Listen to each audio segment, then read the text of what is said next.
Hey everybody, welcome back to Magic Orthodoxy. My name's David and this is a deck review. Today we're going to look at the 1876 A. Doherty Triplicate Playing Cards Restoration from Michael Scott.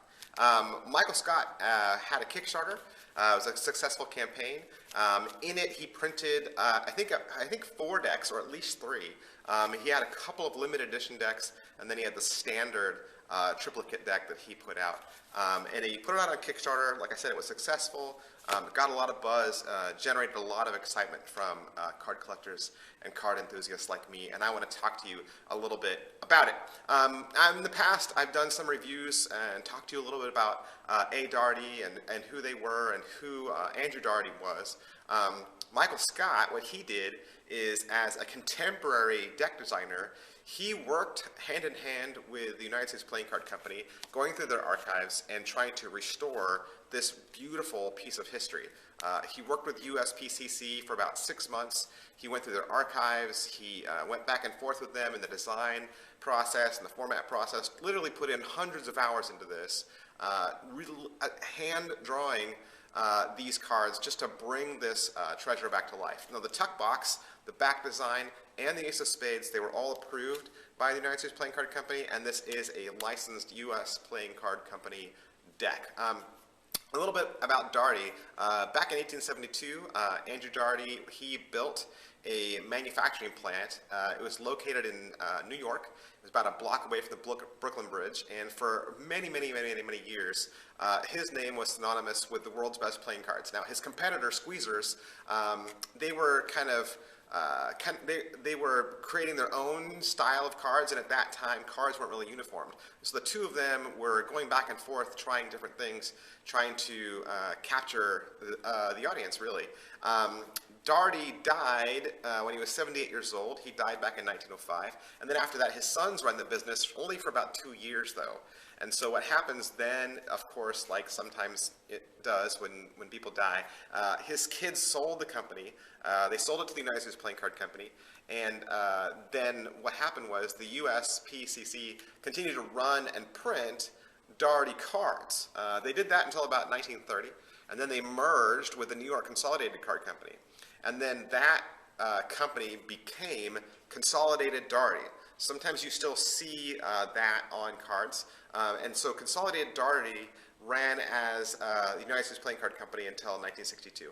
And then it was after that that they retired all those brands. And now everything you see is released as a United States Playing Card Company deck. The most famous of all the Doherty decks, Tally-Ho, is still printed, though. You can still get a Doherty Tally-Ho deck printed from the United States Playing Card Company. And so if you like these vintage look decks, good news, Michael Scott says he has plans to do a lot more. The decks that I got the regular edition and the limited edition deck, and so we're going to take a look at just the regular edition right now. The tuck case is red. It says number 18, Doherty's Triplicate Playing Cards, and it does say trademark there. It says A. Doherty, patented in New York, made in the USA, Triplicate. There's some ad copy and UPC about the United States Playing Card Company on the bottom. And then there's a vintage kind of recreated silver tax stamp. Tax stamps were never glossy like this, but it's kind of a marriage of the tax stamps of today and the ones of yesteryear. It says A. Doherty across the top there, and then there's kind of this symbol, shadow kind of image of what a full tongue tuck flap would look like.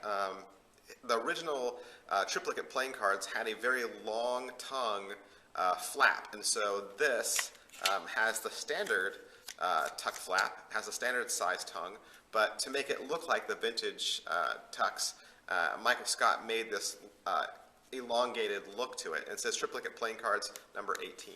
The top also says Triplicate Playing Cards, and overall it's just a really classy, really cool throwback vintage look, and these are the decks that I prefer. Man, you give me, the modern, sleek, embossed, crusty, all that extra stuff, the metallic inks and all that, bleh. This is what I prefer. Just a strong, sturdy, classic, vintage design. This will get me every time. That's pretty much it for this tuck case. Let's take a look at these cards. Hey everybody, just a closer look at the Triplicate limited edition deck. This one is still wrapped in paper.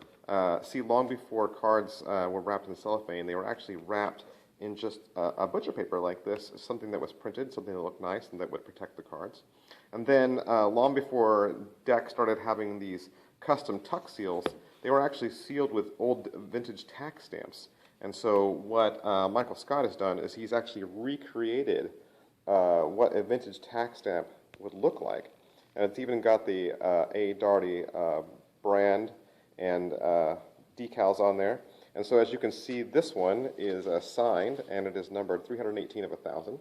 And it says limited edition, restoration on it. It says made in the USA Triplicate, and then it has the Triplicate Ace of Spades logo right there on the front. And as you can imagine, I am not going to open it. I'm going to leave it just like that.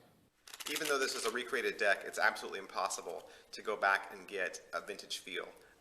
These cards are still casino grade stock, so this is a B stock. They are cut with a modern cut, and they do have the air cushion embossing.